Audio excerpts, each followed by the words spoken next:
The Persona 5 Scramble demo is now out, and Persona 5 Royal is quickly approaching in the West. Hello everyone, this is Logan589XP, and today we're going to be talking about Persona 5 everything, basically.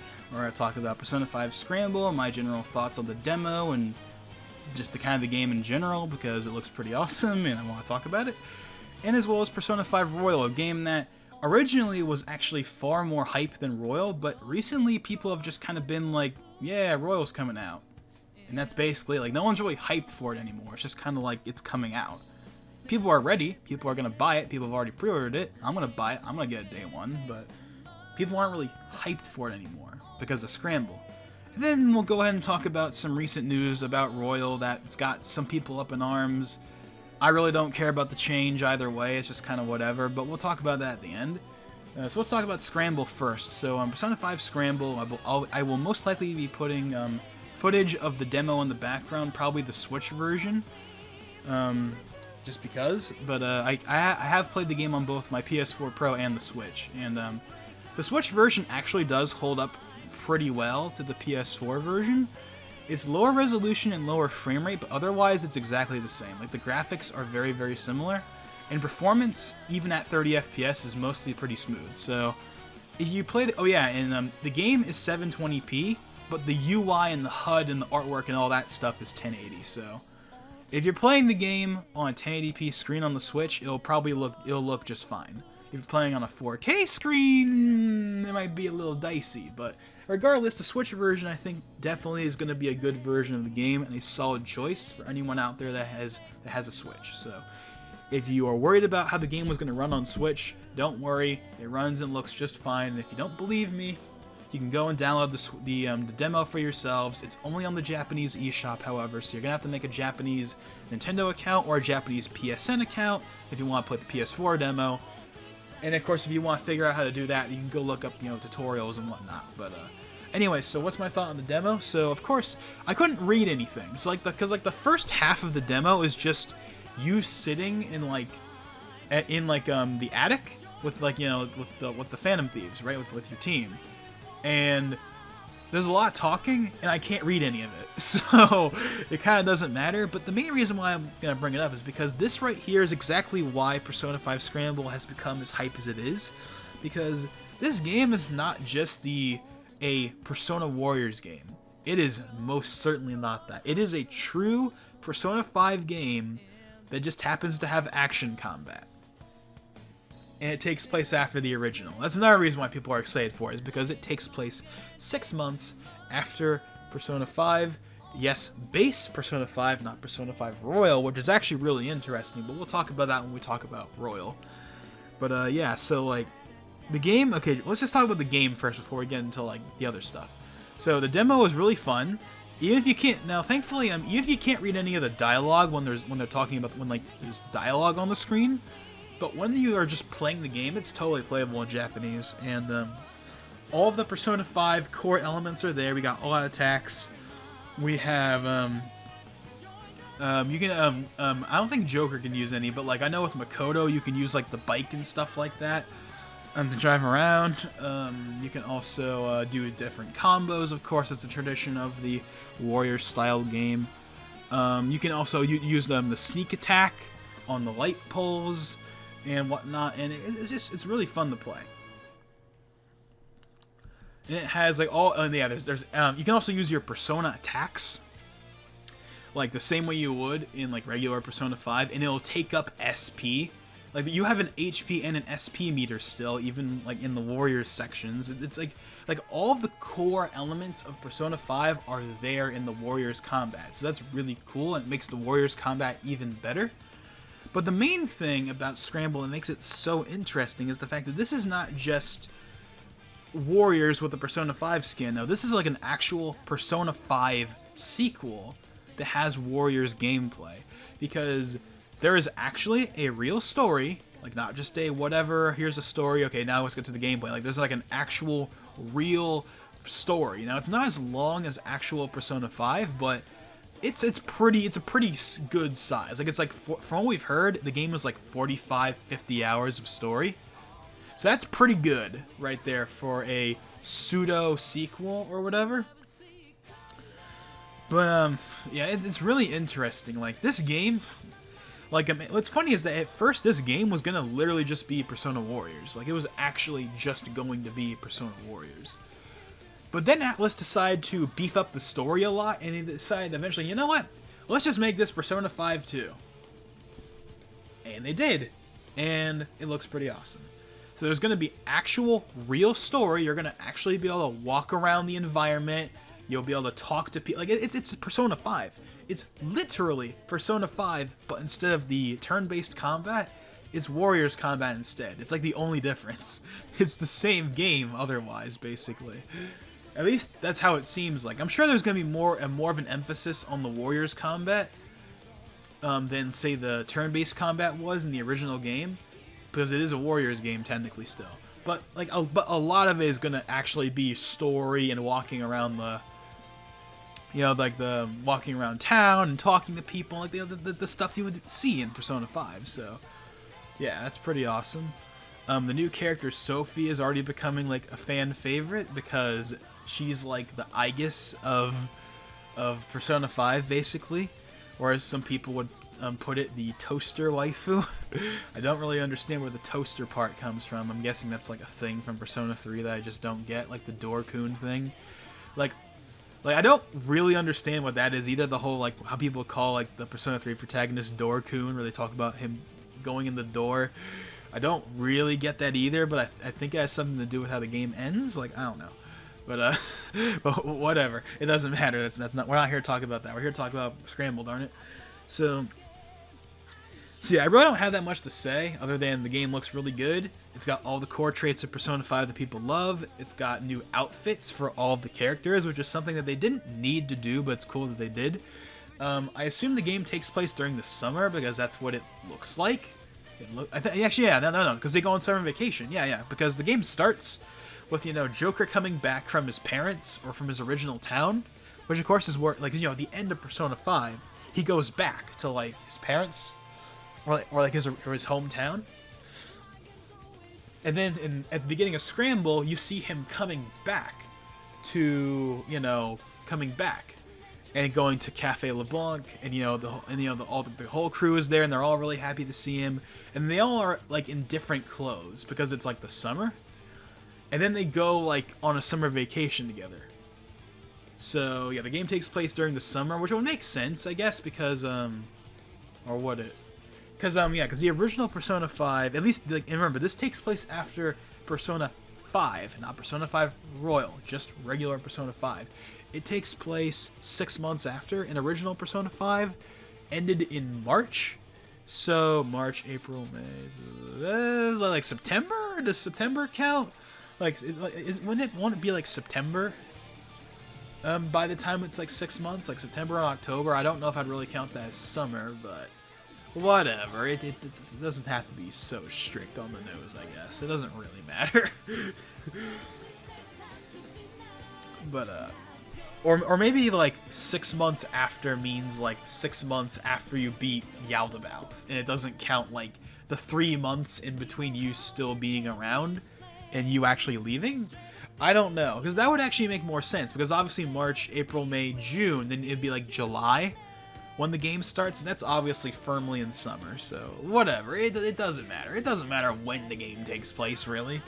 All we know is that it takes place 6 months after, and they're all in their summer clothes, and they're going on summer vacation. That's where they discover, you know, that the metaverse is like back or something, and they discover Sophie, and you know, it all goes from there. So, oh yeah, and there's new Phantom Thief too.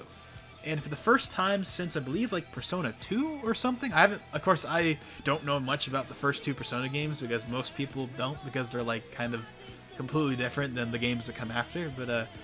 But basically, like, an adult Phantom Thief is actually in the party. I forget his name, but they showed him off recently. Like, we've seen him for a while, but this is the first time they've like confirmed that he's like a Phantom Thief. And he has like dual pistols and stuff and whatnot, so yeah. I believe he works for like the police or something, but I don't really remember. But yeah, I don't want to know too much about him, of course, because I want, like, you know, the game to be as much of a surprise as possible. So, of course, the main thing people are talking about is, oh boy, is this going to be another Akechi? Or like, you know, he betrays the Phantom Thieves or whatever, and people were like, please don't be Akechi, please don't be Akechi. People said the same exact thing for Kasumi, like please don't be Akechi, like don't do it again. But we'll have to wait and see. But I guess my point is, yeah, Persona 5 Scramble looks really good, really excited for it. Hopefully we get a Western release date sooner than later, because we still have not gotten any kind of Western announcement yet. For some reason, I don't really get why, other than like Royal is not out yet and we want to promote Royal. So I guess like in April they'll announce it, and it'll probably come out in like July, August, September at the latest, I feel like is when it's going to come out, but we don't know for sure. We're going to have to wait and see. But enough about Scramble, let's talk about the game that is actually coming out in the West soon, that's Royal. And this game is interesting because this game went from being like the most hyped thing ever to just being like, oh yeah, the game's coming out. At least that's the impression I get, is like, people aren't really hyped for the game anymore. It's just kind of like, hey, yeah, the game's coming out. That's mainly because of Scramble, for all the reasons I already implied, because at the end of the day, as fun as Royal was going to be, and I'm definitely still looking forward to it, 100%. I'm going to be getting that game day one, no question. But at the end of the day, it's still just Persona 5, but with more stuff. Whereas Scramble is a, like, more or less proper Persona 5 sequel. So what's going to be more exciting, an enhanced version of the original game or a sequel? Obviously, the sequel is going to be more exciting. But, yeah, it definitely is kind of weird how it's just kind of it feels like it's just dropped off for some reason. But, I really don't have much to say about Royal. I haven't seen that much about the game in the grand scheme of things. Like, obviously, I've seen Kasumi. I've seen the new events you can do. Well, some of them you can do. But I generally don't want to know that much about it because I don't want to just get spoiled, right? Like, I want to go into it blind. There is actually one thing, however, I do want to talk about Royal, however, because there's not really that much for me to talk about other than, hey, Royal's coming out, and it's really awesome, but there's not much to really talk about other than, you know, obviously, you know, new dungeon, Kasumi, changes to the story, etc., etc., but I don't know that much. I've not seen any major spoilers for Royal yet, so hopefully I still don't. Hopefully the internet doesn't screw me over and I see Persona 5 Royal secret final boss in all caps on like Twitter when the game comes out. Or no, not on Twitter because I don't use Twitter anymore, but like on YouTube, yeah. Hopefully that doesn't happen because that'd be so frustrating. But one thing I do want to talk about Royal, however, is not really anything to do with the game as a whole, but just one small thing that apparently is being changed in the Western version that has got people riled up on both sides of the fence, actually. So what am I talking about? So it was announced recently in an interview with someone that works at like Atlas USA that's working on the localization. They said that they're going to be changing that scene in the original game and in the Japanese version of Royal, where like Ryuji gets hit on by two gay guys, like two stereotypical gay guys. I didn't really care for that scene personally. Like I wasn't offended by it, but I also didn't like it either. I was just kind of like whatever. It was just there. I didn't really care for it. It was just whatever. And they're changing that scene in the Western version, and of course that's got people all riled up on the the side that's like no censorship, screw PC culture and SJWs and all that kind of stuff, right? And here's the thing, I get it. I don't like censorship either. I don't like it when stuff is arbitrarily changed just because like 5 people that were never going to buy the game anyway want something changed because reasons. I totally understand. I totally get it. It's about the principle. It's about the principle more than the actual content change itself. It's about the principle. But personally, I really just don't care. Like, oh no, they're changing this one incredibly minor scene that only shows up once in this entire 100-hour video game, and it doesn't even affect anything major. Like, people were worried that they were gonna like change Kasumi's like outfit because of the people that would be like, oh, they're showing too much leg, that's a bad thing, or whatever. I don't really know, but like people were worried that they were gonna censor that, right? And they didn't, and they still haven't, and I don't think they're going to at this point. Like, all of the English trailers for the game that show Kasumi and her Phantom Thief outfit have been completely unaltered, so I don't see why they're going to change that now. So that's being left alone, thankfully. And if they change that, then this would be a different story. Then I would probably have a problem with it. But they're just changing the dialogue for two characters that no one really cared about anyway. So it's kind of like, I don't know. I don't really have a problem with like really minor changes like this. Like if it's a major change, like changing like Kasumi's outfit, that's a different story. But like this, it's like, who cares? Like honestly, like I get why people are mad, and I totally understand. But at the same time, it's like, whatever. Like, if you hated that scene and you thought it was offensive, then that's fine. If you hate that they're changing it, that's also fine. If you just don't care like me, then that's fine too. I just am like, yeah, they shouldn't have changed it because it's such a minor scene that doesn't matter. But at the same time, it's such a minor scene, it doesn't matter. Therefore, who cares if they changed it? So that's my personal perspective. You can disagree, that's perfectly fine. Again, if you think that they should not have changed that scene and any censorship at all was bad, that's totally fine, I totally understand. If you thought that scene was super offensive, or you just didn't like it for one reason or another and you're glad that they're changing it, that's also fine. And again, and most people are in the camp of who cares. Like, let's be real here, the people that thought that scene was offensive, and the people that think this scene is gonna break the game and that it's the worst thing ever, are in two, like, they're ultimately in the minority. Like, they have the right to be that way. Like, hey, again, you don't like they're changing it, or you like that they're changing it, fine, whatever. But, yeah, so, long story short, they're changing that scene. It's incredibly minor. It's not going to affect the game in, like, any real way, and I just don't care. So, that's my standpoint on it. It's such a minor thing that I don't think it's worth really getting into a fit over on either side, really. It wasn't worth changing because it's such a minor scene, and it's also not worth getting mad over because it's such a minor scene. So I guess with that being said, yeah, so there's really not that much to say. So yeah, Persona 5 Royal is coming out on March 31st in the West. I still don't know what version of the game I'm going to be getting. I was going to get the Phantom Thief version, but I'm pretty sure that it's sold out everywhere. It's sold out on GameStop, it's sold out in Best Buy, it's sold out on Amazon. So unless they just happen to have some laying around when I get there, I'm pretty sure I'm not going to be able to get one, unfortunately, so that kind of sucks. But because the main reason I would want it is for the soundtrack. Like, having high quality, like, uncompressed music would be awesome. But, you know, it is what it is, so I'll probably just get the regular version of the game, or the one that comes with the Steelbook with the dynamic PS4 theme. I actually already have some of the PS4 themes. I got the Japanese Joker one and the Japanese Morgana one, so they say Persona 5 The Royal on them instead of just Royal, but it's the same thing we're going to get in the West, so I'll probably rebuy them when they release the themes in the West, just so I can have it say Royal instead of The Royal.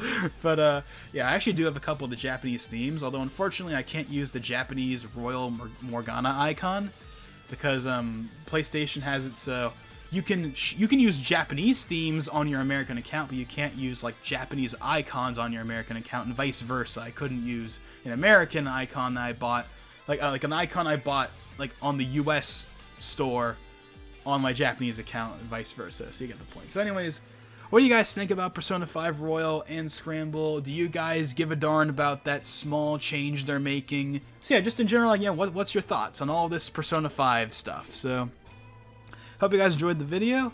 I will see you guys next time. I am working on some stuff. I am still working on some big videos, so be on the lookout for that on the main channel. And with that being said, this is Logan589XP. I will see you guys next time.